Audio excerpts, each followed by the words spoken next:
Bloodthirsty, man-eaters, and out for revenge. These are the words you would have heard to describe wolves in the past few weeks. News and online content have been pretty sensational about the animals that attacked people in Uttar Pradesh. Many died too. But do you know there's no clear evidence on which animal attacked the people? More on that later. But we want to talk to you about something else, related to the content that you see on WhatsApp and Reels whenever there's a conflict between humans and wildlife.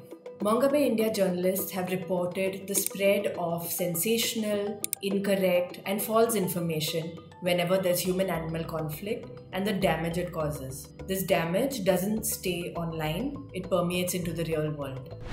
We can't expect those who are directly affected by the conflict to think rationally when their lives are at risk. But as consumers of online news and content, we are away from the scene, but we can contribute constructively to the conversation. So how can we better understand the situation and avoid sharing and reacting to misleading visuals and headlines? Here are a few things to keep in mind when you come across content, news, and visuals about negative interactions between human and wildlife. Number 1, the answer to why a conflict is happening is rarely straightforward. It's easy to frame an animal or a human as the villain. Makes for an exciting story, right? But conflict situations are nuanced. It takes time to understand and gather evidence. While animals have their own set of behaviors, sensational stories can misrepresent them by portraying them as either too aggressive or too friendly or too emotional in human terms. The attacks on the humans in Uttar Pradesh were not typical of wolf behavior. Experts studying wolves have called it an aberration. In fact, as of now, there's no DNA evidence, photographs, or pug marks to indicate that the wolves were the culprits. Sometimes there are other reasons for conflict.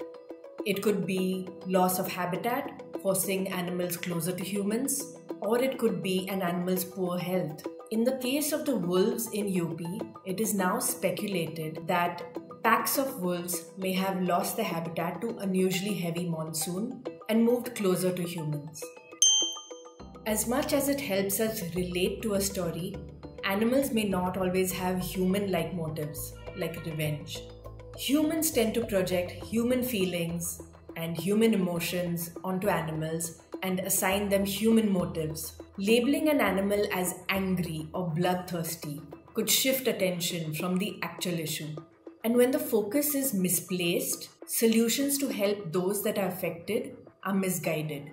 Some content claimed that the wolves in UP were taking revenge, but no evidence exists that the motives of the wolves was indeed revenge. This narrative just spreads fear. Headlines and visuals that provoke extreme emotion may be exaggerating facts to grab your attention. Usually stories about animals do elicit powerful and emotional responses in people. Text like "wolves on a killing spree" can be misused as clickbait for likes, shares, and views. You don't want to fall for that, right? All of this is crucial because misinformation can cause panic and disrupt conservation efforts. In the case of the UP wolves, the residents were unable to differentiate between feral dogs, wolves, and jackals and targeted all of them, killing a few jackals. The tension could impact the declining wolf population. Share this video and follow Mongabay India for credible environment and wildlife news.